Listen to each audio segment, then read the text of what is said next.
Welcome to the post-event press conference here for the partypoker Mosconi Cup. It is actually December the 3rd. We have finished a day early. I do want to go sit in the corner and cry, but I have accepted it. Europe are the champions, and they were definitely the dominant team here. I'm going to hold my hands up, first of all, and give a huge congratulations to our MVP, Jason Shaw. Jason, very, very strong performance. Woo! Am I right in saying that I motivated you for that? Yeah, I was lying to you the other day when I said I didn't watch what you said. I knew it. I was like, she said that? I'm going to show her. No. Yeah, obviously, I had a feeling I was going to play good. You know, I've been practicing hard. We've all been practicing hard while I've been at home, doing a lot of Zoom sessions and stuff like that. So, you know, before lockdown, I was playing, you know, back to where I was at. I'd won a couple of good tournaments and stuff, and then lockdown came around, and I tried to still play a little bit while we were in lockdown. I got a table into my house, and I was still hitting balls and stuff. I had a feeling the Mosconi would happen, you know, because when you say you're going to do something, you do it. So I just tried to stay positive and, you know, do my thing, just practice, and I knew this is going to end at some point, so there was nothing to do, so the only thing to do was just hit balls like we're always doing. And what was it like out there? Obviously, I kept saying, oh, you're going to be affected by the crowd, and obviously it showed that you had such a great performance out there. I guess it just didn't even affect you one bit. Well, I think with no fans, I wasn't kind of getting roped into dancing around or getting G'd up, and I think I held my nerve really well, and I kind of treated it like I was playing in a singles tournament. You know, I'm not jumping around when I'm playing the singles tournament or, you know, going crazy. I just try and focus and do what I do best, and this week I showed what I can really do. And just talk us through that last match a little bit. You had such a strong performance throughout, and there were some balls that you missed, and I think I could have even potted. You know what? The balls that I missed, I was more concentrating on position and I took my eye off the ball because I had to get in a little tricky spot to find the last ball, and I overrun a couple of shots. I think the 5 ball to the 6, I played the wrong shot. I was going to go 2 rails, and then I got down on the shot, and I'm like, no, just play 1 rail, and I should have got back up. I've did it before. Everybody here has done the same thing. I should have got back up, recomposed myself, and played 2 rails back to the middle of the table, and I would have got out from there, no problem.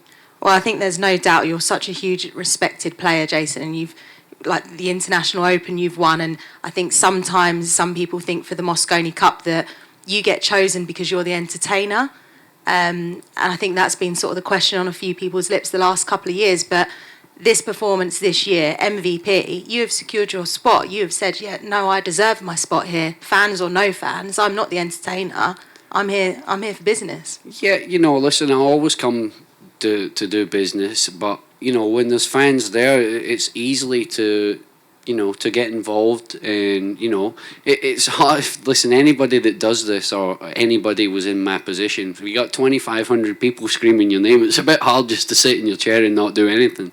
So you know, I think the Mosconi Cup, it's one of the best events I've ever played in. I watched it since I was young. Like, I didn't even play 9-ball when I was young. I played 8-ball, and I always watched it on TV, and it was just, I was like, oh, it'd be great to play in that event one day. Never really thinking I would become a 9-ball player, but, you know, here I am, and I'm MVP, and I'm delighted just to help my team to victory. Well, huge congratulations. Thank you. In the practice room, he was the entertainer, all right. No doubt about that.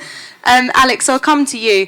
Obviously, you're back here, captain once before, winning, and then second, obviously, you lost, and the third time you've now won. Talk us through how it's been this past week. Well, first of all, I want to thank you guys, Matchroom, for putting this up. We've been in doubt. You weren't, or you were faking to not be in doubt. And amongst us, we were, is it going to happen? Is it not going to happen?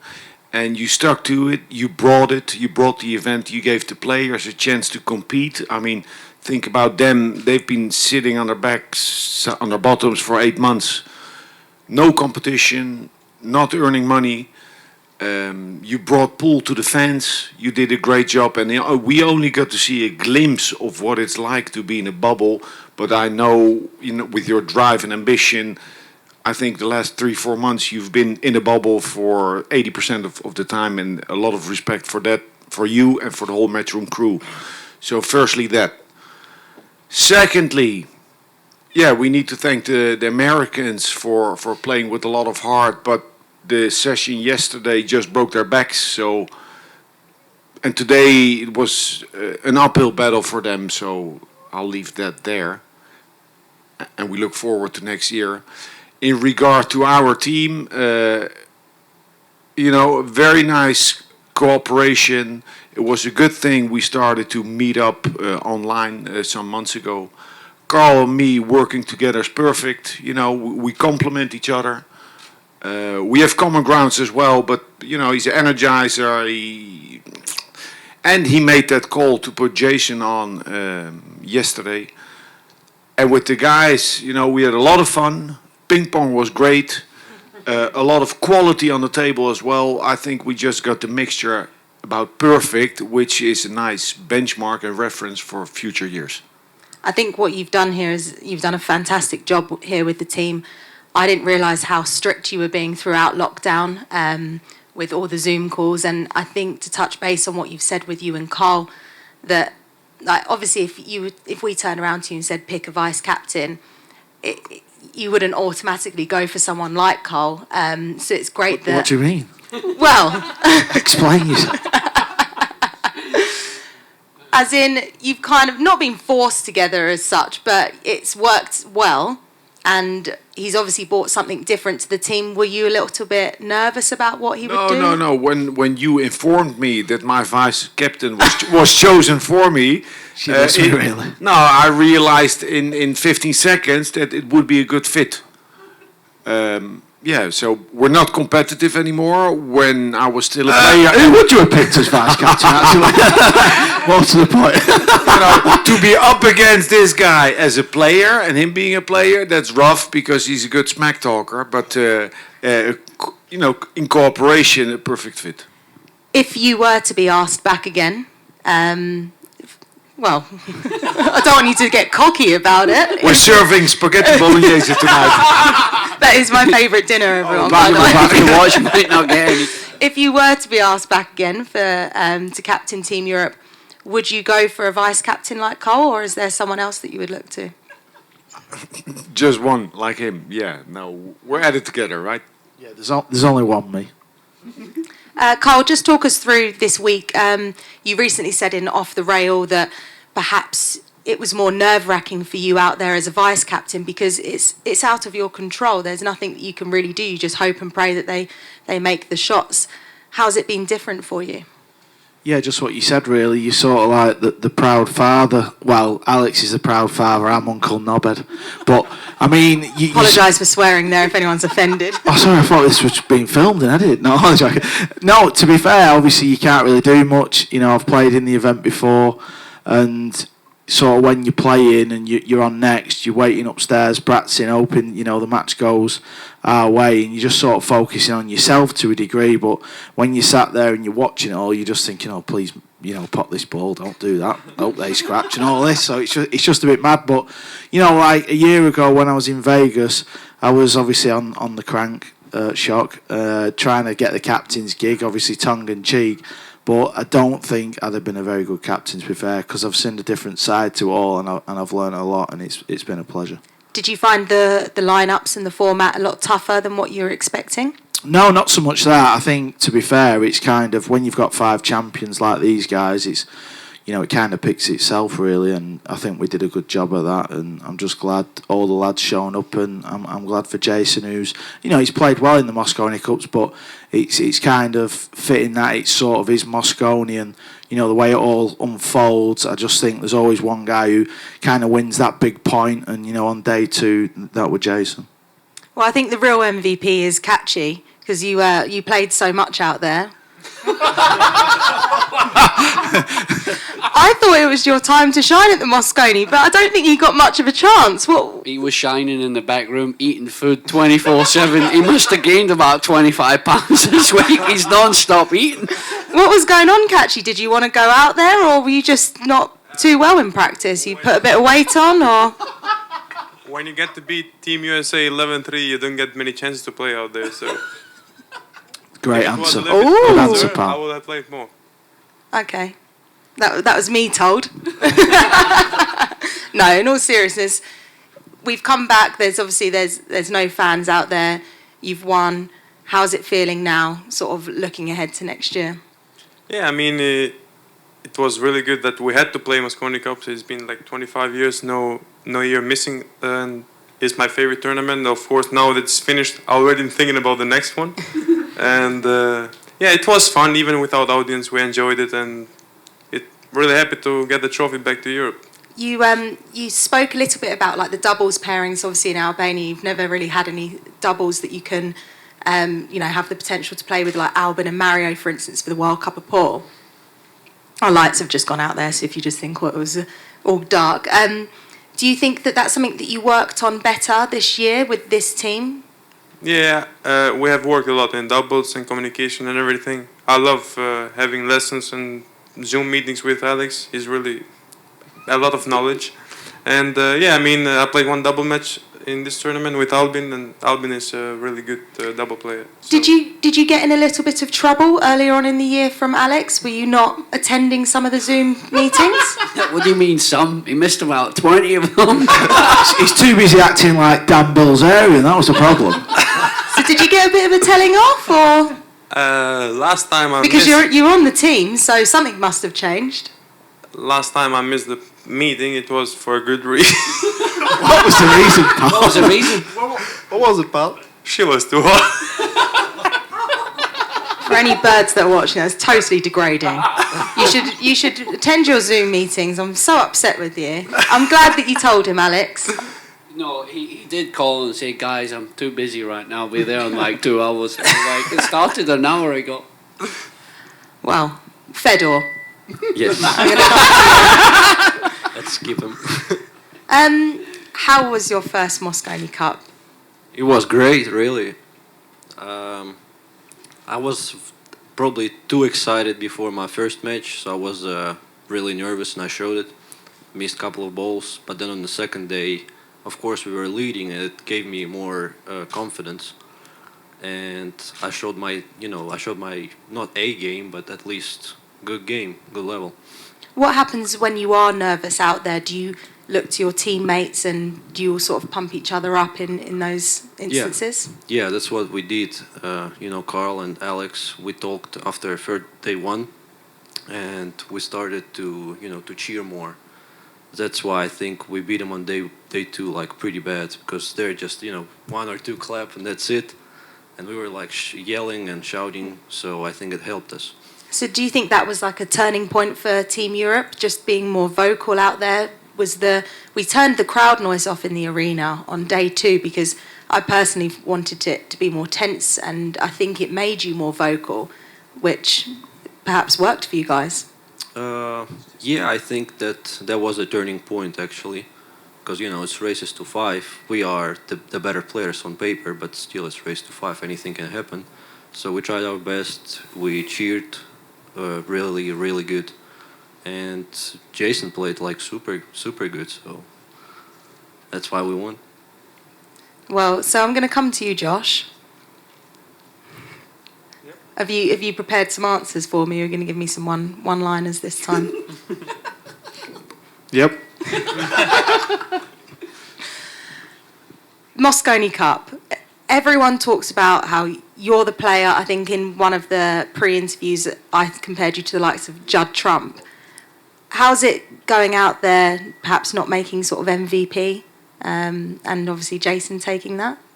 Well, obviously, the captains had a plan like for the lineups, and after the first day, Jason played much better than me, and we had a talk, and they said we're gonna change the lineup a little bit, so we put Jason out there. I was like, okay. I mean, they were honest with me. I like that, of course. I'm super happy that Jason played that really good because that helped the team a lot. So hats off to him. Well, talk us through day one then. So what was going through your mind, obviously, if you weren't playing that well? Yeah, well, to be honest, I was really shaking because I didn't know what I should expect. So with all the noise and being in the arena after so many months. So yeah, it's hard when you don't have any tournaments in a year. Playing then your favorite tournament, you expect a lot for yourself. I couldn't play that good as I really expected it. So I was a little bit sad of that because today, even though I won my matches, I wasn't really like feeling great, but I could help the team. So I'm really happy to be on the winner's side again. I think during lockdown, you were probably I found one of the players that was practicing and playing a lot. So obviously day one, it was kind of like everyone came out very out of practice, and I think that was quite expected. There's been no live tournaments, so it's sort of fair enough in these conditions. But is it safe to say that perhaps the crowd has really affected you? Come on, Nick. Nick, what are you up to over there? Getting lights back. You got lights out, TV Again on. now. So can you say that again, please? Oh, I can't remember what I said now. Oh yeah. I think the crowd really affected you then. Yeah. Well, I mean, I love No crowd, sorry. Well, I love to go with the crowd when they call my name or whatever. So this year was like really different, and yeah, as I said, I didn't know what to expect. So just play my game without going nuts, as I like to say. I don't know. It was hard for me to find my game, to be honest. Oh, nice, pal. So yeah, that's it. Albin, I'm going to come to you. Talk us through your week. I think it was a bit of a rough start for us. We had many ups and downs. We could have won higher. We could have, I think, also lost the day one. We had some big wins, some big losses on day one, so it was quite tough to take. But then we actually managed, or we had a good talk in the practice room. And I said after my singles match that I felt like kind of flat, because the years before I just know with like 1,000 or 2,500 people calling your name, they actually like carry you to the goal, which is a huge part, I think, of my performance in the past years. So we tried to cheer us up more, and I think that was the key to the goal in the end.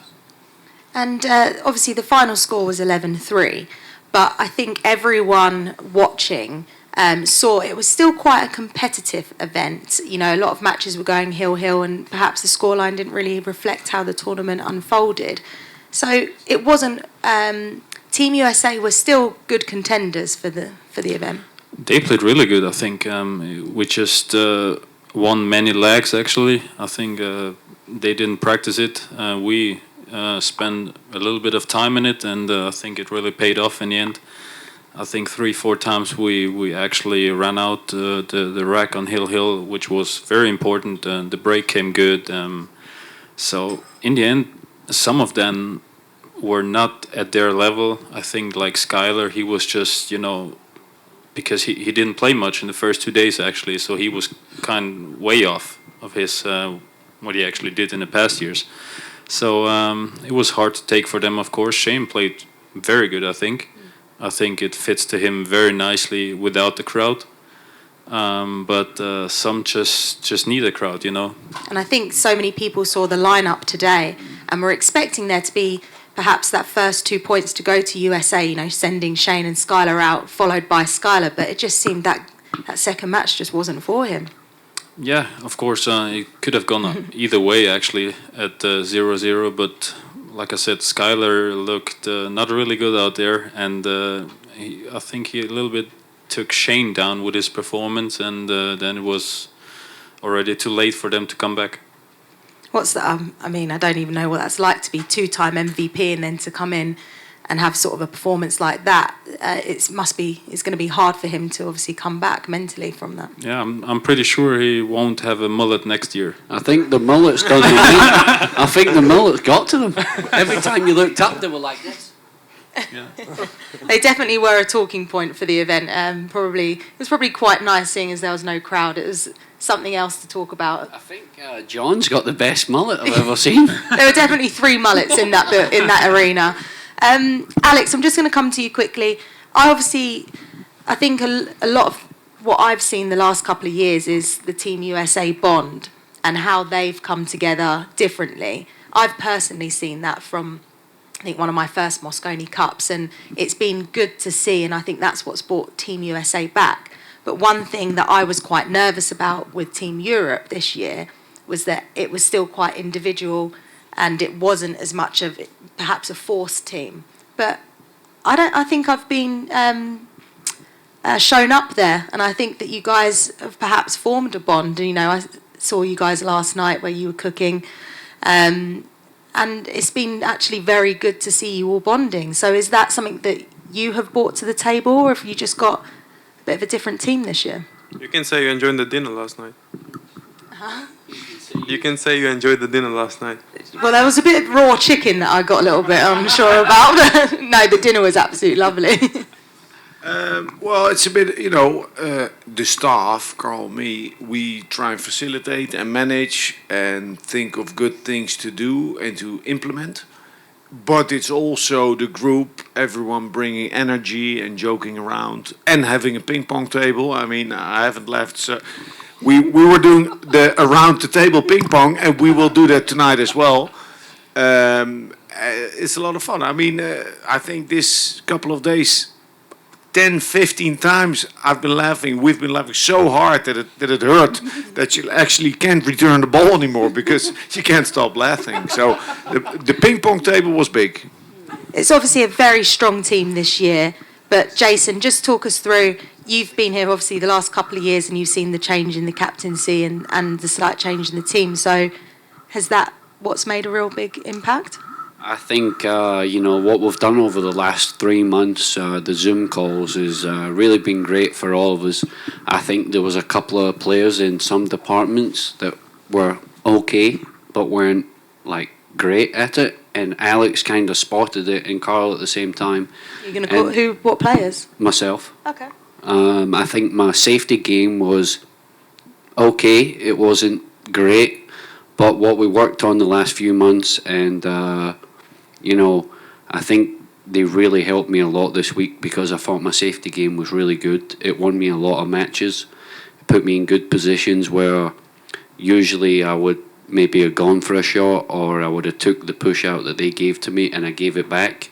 So I got to give my hat off to these two because I really think that they gelled the team really well. Certain aspects of the game where, like I said, players weren't as strong as maybe they thought they were. They brought that to the table and, said, look, guys, we need to do more safety work. We have to do this. And there were some Zoom calls where we're training for an hour and a half or an hour and we're just playing safety, and it gets quite boring after a while when you're not potting any balls. So, hats off to these guys. I think they really pulled the team together. And I think what they've done is going to stand us in good stead for a long time coming, not just as a team, but as single players as well. A raise of hands to everyone who thinks Alex should be back next year. What about Carl? Yeah. Interesting. And I just want to give a... What about Emily? I just want to give a quick shout out to Chris Robinson. I thought Chris Robinson was really good this week.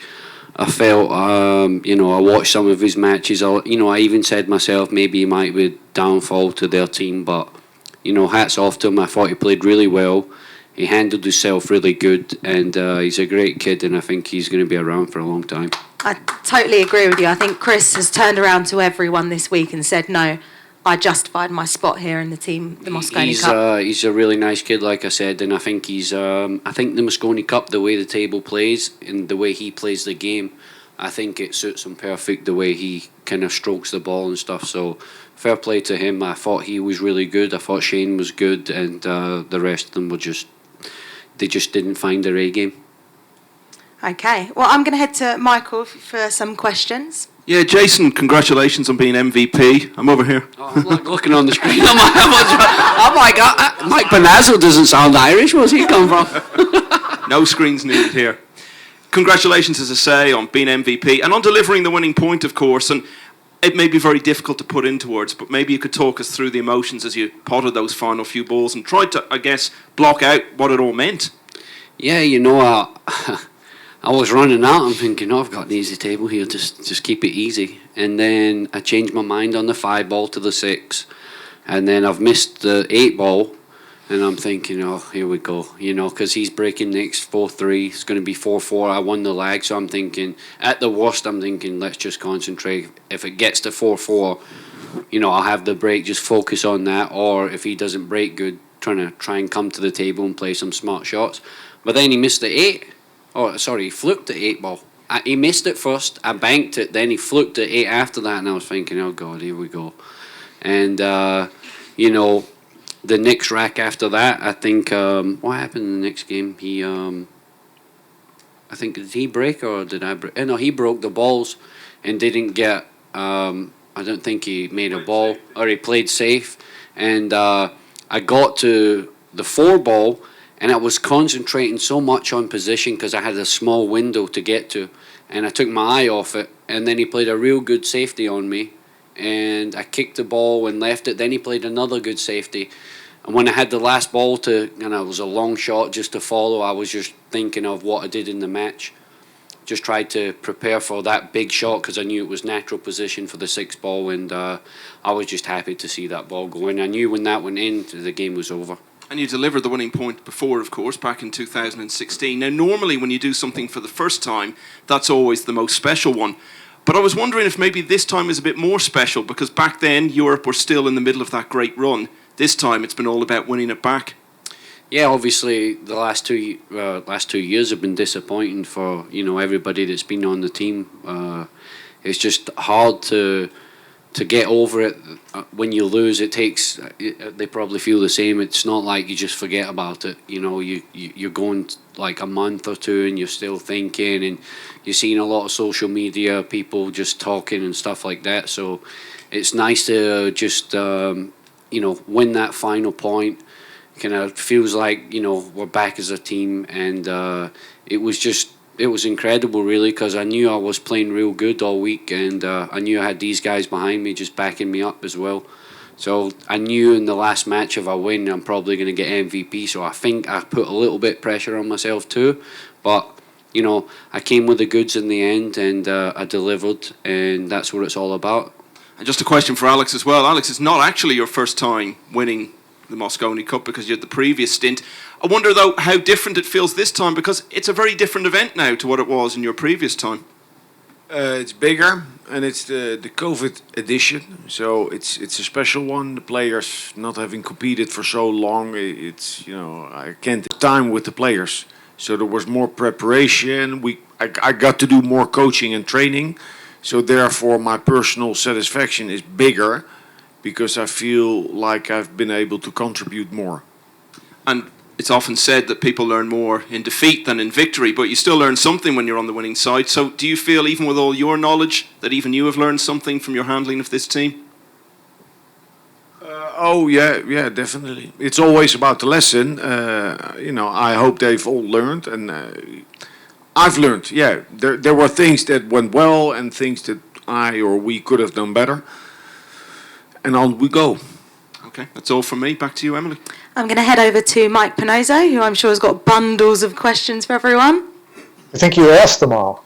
I got nothing. Well, I did want to ask, there's a follow-up for Alex from what was just asked to him. I'm just wondering what you've learned about yourself since captaining back in 2009. How much differently your approach to teaching and handling players and the mental part of the game, how much you've learned and what you learned about yourself, the difference between Alex the captain then and Alex the captain now. Yeah, that's 12 years of knowledge. That's going to be a book, I guess. No, since then I've been doing a lot of coaching. I think I've worked I've done 80 boot camps all over Europe, and I've worked with many of the top players. Just knowledge and being more mature, being more patient, knowing how to communicate better, or maybe just hum and not say actually something. Knowledge, yeah. Sorry. Next question. No, that's exactly what I'm trying to get at is, what did you learn about yourself as far as, if you think of yourself as captain back in 2009, do you wonder, if you even knew what you were doing back then? Yeah, okay, now I see. Yeah, I didn't know so well what to do, so you end up just giving a lot of energy and not timing that well. And now it's more about, sometimes you're a trainer, sometimes you're a coach, sometimes you're just a real bird, so there's a lot of knowledge behind it and knowing how to time your input or to stay away from input or just try and enjoy the moment. I mean, they're world champions, so, they know what to do. Thank you. Okay, I'm just going to head over to Keith for any questions. Thanks, Emily. The question that I have is for Fedor. First of all, congratulations. Very strong performance in your rookie debut. How did you prepare for this event as a first timer and not really knowing what to expect from we've watched this event for 25 years and we've had fans, and this year you have to prepare for your first Mosconi Cup and possibly no fans. How do you go into that? And was there anything that happened this week where you had an expectation and what you thought was going to happen did not? Like you went in with a set of expectations, and were any of those disproven? Well, I think we already answered that question earlier. We've been practicing in Zoom with the team. Everyone is laughing. Because we all thought you were going to say, oh, well, Oh, well, yeah. So, yeah, I've been practicing myself, too, a lot, actually, and played lots of local tournaments, sparring. We've worked a lot on safety game, kicking, managing time. That was my problem, actually, when I played back in World Cup of Pool and Whirlpool Masters. I think I managed time better this time. Yeah, and creating the bond. Well, yeah, and creating the bond.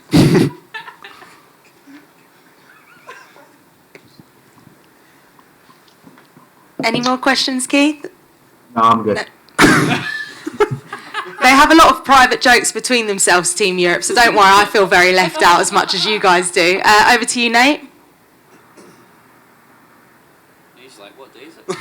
Hey, I actually have a question for you as well, Fedor. I asked you a question in the initial press conference that basically it's been a dream of yours to play in the Mosconi Cup, and I guess the evolution of that question would be then, it's been your dream to play in the Mosconi Cup since you were a real young kid. I mean, you're still pretty young, but you're a young man now.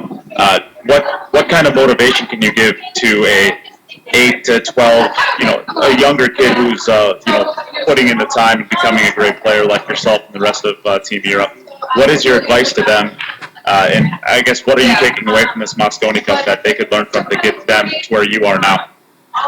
Well, as I said before, you can set a goal like I did to be on the team and work for that goal. I think that's the only advice I can give. Practice hard, put a lot of hours. Just play 6 hours a day, you're not going to miss a ball. That's a good advice too. And then I have a question for Jason as well. So Jason, speaking with you, I guess about 2 or 3 months ago, you had been working your can off just to get your pool room open. And by the way, all the pictures I've seen, it looks fantastic, so congratulations to that. How much time have you really had leading up into this, and how did you, I guess, use the limited time that you had while setting up your bar to prepare yourself to be able to not miss a single ball basically for 3 days straight? I missed a couple. You're not watching? No, I'm joking. Listen, I worked, I worked really hard for about 4 weeks, just ripping my pool room apart, remodeling it. I did a lot of grafting there, and I think it changed me a little bit. I think it changed my my mentality towards life a little bit. Being up every morning and having to run a business, and not just worried about playing pool every 2 minutes to try and make some money. I think it's been good for me. It's going to stand me in good stead for the future. Just going to events and kind of playing a little bit more freely, knowing that I'm making money on the side without having to really rely on winning tournaments or making money at tournaments. So, I've been putting in hours with the team every, once a week or twice a week. We were doing the Zoom calls for 2 or 3 months. So I think this has put me in good position coming into this event. I felt I've never really had a coach any time in my life. My dad used to try and tell me what to do when I was younger, and I'm like any other teenager, I never listened. So I think having a coach now and a vice captain and them giving us so much work to do, safety, kicking, it's been great. It's been a good experience, and like I said earlier, I think it's going to be good for all of us in the future. We're all going to, make better progress from the game just from having Alex around, and obviously Carl himself. But Alex has got so much knowledge, and I think he's brought it this week, and that's why we've upped our game. And we were kind of weak in the doubles matches the last couple of years, and this year we were really, really good. I'm just going to throw to Joey for any questions. Sure. Thank you, Emily. This question's for Carl. A lot of people were calling this the dream team before the event, and I think it really lived up to it. How do you think this collection of 5 players that you have here would fare against the top 5 players from any other country in the world?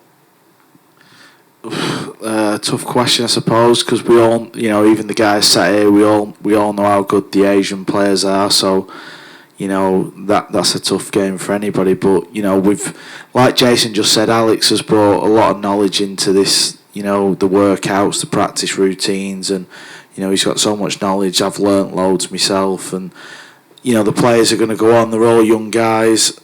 And, the future's bright for Team Europe, and I just think we know fans. We've been lucky to have a Mosconi Cup thanks to Matchroom Sport, but it's all about Vegas, so anyone who's watching, get your tickets because it's going to go off there. And I think just to highlight on the fans, I think everyone needs to get used to the fact that there might be a long time where we don't have fans back in for some of these tournaments, so it's something that we just have to kind of grim and bear. But hopefully next Mosconi Cup we'll have a couple of thousand back in. Now I'm going to go over to Mike Howerton. I've got nothing. Mike, nice haircut, pal. You like that? Yeah, I followed up with you. And to Pete Wallace. That's you. He is one of our audio supervisors in here for the microphone, so that's...